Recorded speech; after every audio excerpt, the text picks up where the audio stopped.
Bienvenue sur le podcast de Bonnet et Doyen Conseil. Nous sommes Guillaume Bonnet et Jérémy Doyen, anciens banquiers privés, et nous sommes les fondateurs de notre cabinet de conseil en gestion de patrimoine. Nous souhaitons par le biais de ce podcast vous donner les clés pour gérer votre patrimoine financier et immobilier, obtenir des revenus complémentaires, maîtriser votre fiscalité et anticiper votre transmission. Si ces sujets vous intéressent, alors abonnez-vous. Nous vous souhaitons une très bonne écoute. Et aujourd'hui, on parle de votre retraite et on veut vous dire qu'il est important de prendre votre retraite en main dès aujourd'hui en devenant un investisseur. Car oui, vous ne devez pas laisser aux autres le pouvoir sur votre avenir, ni leur laisser le pouvoir de décider quand est-ce que vous prendrez votre retraite ou comment est-ce que vous serez rémunéré à ce moment-là. On va avancer sur une explication sur comment est-ce que ça fonctionne en France au niveau de la retraite et parler également des alternatives qui sont possibles aujourd'hui.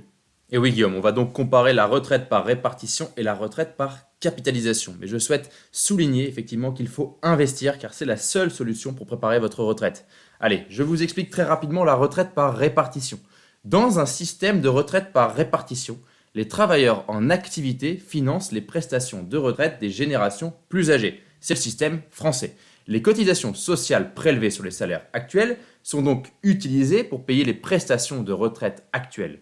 Ce système repose donc sur le principe de solidarité intergénérationnelle, où les travailleurs actuels soutiennent financièrement les retraités. Et là, vous voyez des avantages, mais également des inconvénients. Les avantages, c'est effectivement que ça favorise la solidarité entre les générations et que ça peut offrir une certaine stabilité. Ça offre la possibilité de partir en retraite grâce aux autres aussi. Et cette stabilité sur les retraites, elle est du fait que les prestations sont généralement fixées par le gouvernement et elles bougent très peu en fonction des gouvernements. Mais vous l'avez vu encore très récemment, l'âge de départ légal à la retraite vient d'évoluer et vient d'évoluer à la hausse. Et oui, car on est dépendant effectivement des différentes réformes qui peuvent avoir lieu. On va passer également aux inconvénients qu'il est important de prendre en compte, même si ce système il est excellent en France et ça a permis justement cette solidarité entre les générations depuis de nombreuses années maintenant. On a quand même une problématique, c'est qu'on est vulnérable au changement démographique, c'est-à-dire au vieillissement de la population tout simplement. On a connu une génération par exemple de baby-boomers qui étaient très nombreux et qui ont pu facilement financer les retraites de leurs années.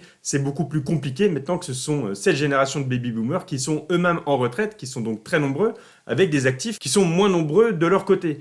Et c'est là où on a une importance également sur la démographie, c'est-à-dire que s'il y a moins de naissances et de moins en moins de naissances, ça pourra avoir un impact justement sur la stabilité de ce système. Enfin, on a une pression financière. Si le nombre de travailleurs actifs diminue par rapport au nombre de retraités, vous le comprenez, il y aura peut-être des cotisations qui devront être plus importantes pour continuer à financer ce système. Ce système, il est très bien. Il existe un autre système qu'il faut faire de manière complémentaire, la retraite par capitalisation. Ici, à l'inverse, la retraite par capitalisation, elle consiste à constituer un capital individuel tout au long de sa vie active, souvent à travers des comptes de retraite ou des fonds de pension. On parle souvent par exemple, plans d'épargne retraite ou de l'assurance vie en France.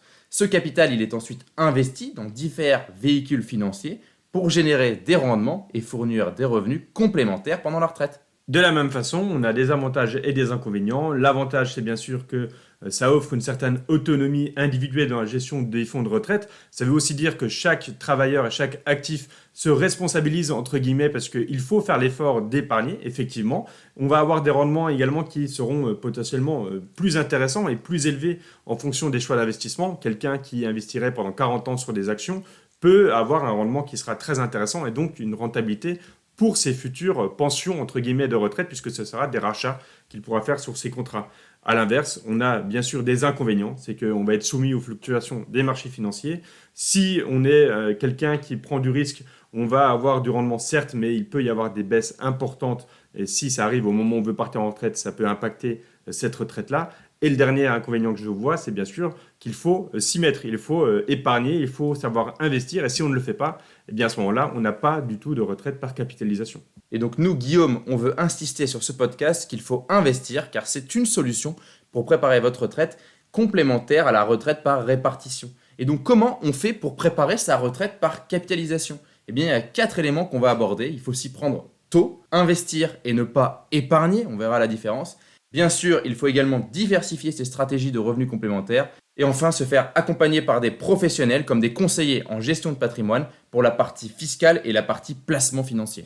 Et oui, Jérémy, et si on revient à la partie s'y prendre tôt, c'est-à-dire que dès votre entrée dans la vie active, il faut déjà penser à la retraite, même si c'est pour vous du futur, dans 40 ans, dans 42 ans, que vous devez vous y mettre tôt. Pourquoi? Car il y a un impact qui est extrêmement important entre quelqu'un qui s'y prendrait le plus tôt possible et qui pourrait épargner sur 40 ans et quelqu'un qui s'y prendrait très tard. Si on prend un exemple, si on met 300 euros de côté sur ce qu'on gagne durant 40 ans, on terminera avec un capital de 280 000 euros qui comprendra des intérêts de 140 000 euros. Ça, c'est ce qu'on a calculé avec un simple rendement de 3% sur ces 40 ans, donc qui est réalisable de manière assez facile, j'ai envie de dire, aujourd'hui sur un investissement de long terme. A l'inverse, si il ne nous reste plus que 10 ans pour préparer notre retraite, c'est-à-dire qu'on s'y est pris après la cinquantaine, il va y avoir un effort d'épargne demandé pour arriver au même capital de 280 000 euros qui sera beaucoup plus important, c'est-à-dire 2100 euros par mois contre les 300 euros auparavant, pour arriver au même résultat avec encore une fois un rendement de 3% par année. Et dans un cas, tu n'as que 40 000 euros d'intérêt, donc ton épargne a travaillé pour toi que pour 40 000 euros, alors que dans l'autre cas, tu as 140 000 euros d'intérêt grâce aux intérêts composés. C'est vrai que oui, Guillaume, s'y prendre tôt est la solution pour préparer sa retraite. Mais tu viens de parler de rendement, Guillaume, de rendement à 3%, et là, nous, on va parler de rendement et donc d'investissement. Car oui, un rendement à 3%, c'est presque un placement sécuritaire aujourd'hui, vu les taux qu'on peut proposer sur les livrets. Donc nous, on va parler d'investissement et non pas d'épargner. L'épargne, pour moi, c'est l'épargne de précaution qui doit être sur les livrets. L'investissement pour votre retraite, vous devez aller chercher plus de rendement et donc prendre un petit peu plus de risques. Bien sûr, chaque profil investisseur est différent et chaque profil de risque est également différent. Donc à chacun sa situation et chacun peut prendre le risque qu'il souhaite.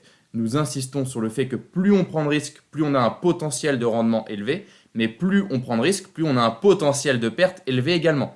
On va parler de rendement, et donc si on part maintenant, Guillaume, tu peux nous faire la même hypothèse, mais avec un rendement de 5%, avec les mêmes montants d'épargne de 300 euros par mois sur 40 ans. Eh bien oui, on va regarder ce que ça donne justement avec un rendement à 5% en mettant 300 euros par mois sur 40 ans de côté. Ici, on ne sera plus à 280 000 euros avec les intérêts de 140 000, mais on va passer à 444 000 euros qui seront sur notre placement, qui seront sur notre contrat d'assurance vie, notre PER ou tout autre type de placement qui nous aura permis d'avoir un rendement à 5%, dont 300 000 euros d'intérêt. Vous comprenez bien que ici on n'a pas touché au capital qui est versé, c'est toujours ces 300 euros sur 40 ans, mais les intérêts ont un impact extrêmement important sur le capital dont on va pouvoir disposer à la retraite, puisqu'on a quasiment doublé ici notre capital et donc on va pouvoir avoir des compléments de revenus bien plus importants à la retraite en ayant simplement pris un peu plus de risques sur le long terme, encore une fois. Et puis si on prend le rendement de 7% qui correspond au rendement des actions sur le long terme, ça donne quoi?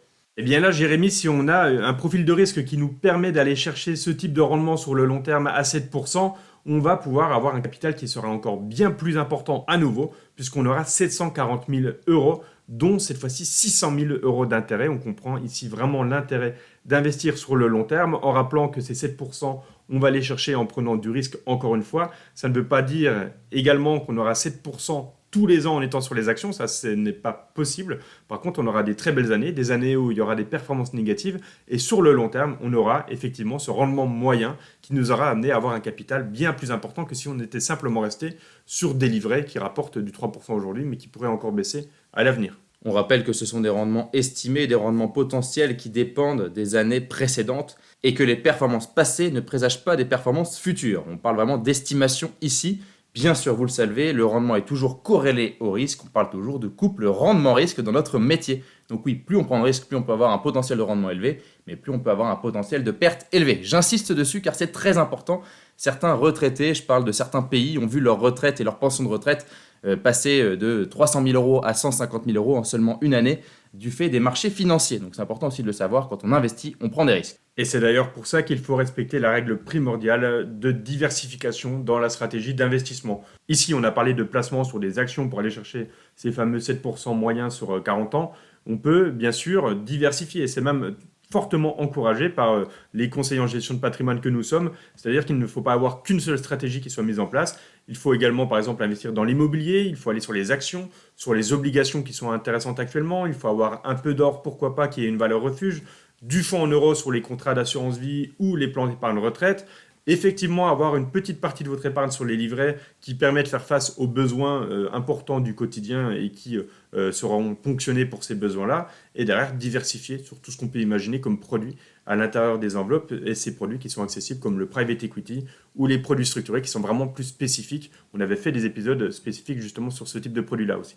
Et puis même pour certains, s'il y en a qui veulent aller sur la crypto-monnaie, c'est aussi une classe alternative aujourd'hui. Donc pourquoi pas aussi en consacrer une partie de son épargne. On rappelle qu'effectivement, il est préférable d'aller en majeure partie sur des choses qui sont connues et des choses qui ont fait des performances depuis très longtemps et qui sont moins volatiles.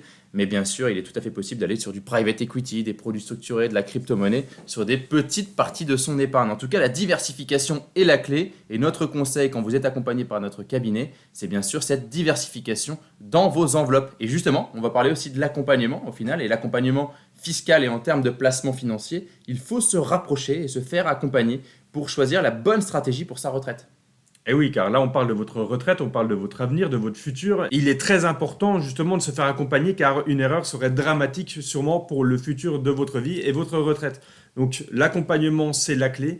N'hésitez vraiment pas à vous faire accompagner par un cabinet en gestion de patrimoine et d'autant plus par un autre cabinet en gestion de patrimoine, le cabinet Bonnet Doyen Conseil, car on a l'habitude d'accompagner nos clients qui ont ces objectifs-là de préparation à la retraite, de faire grossir le patrimoine et d'investir l'épargne qu'ils ont plutôt que de laisser dormir ça sur des livrets. Il faut se faire accompagner.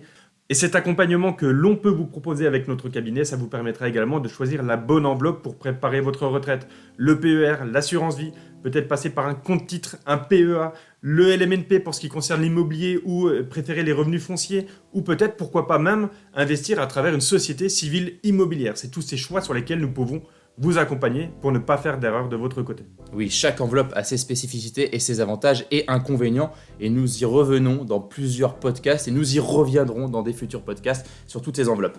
Pour conclure, votre retraite, vous devez la préparer car si vous dépendez que de l'État, alors vous n'avez pas les cartes en main. Prenez votre destin en main et préparez vous-même par votre retraite par le biais de notre cabinet de conseil en gestion de patrimoine.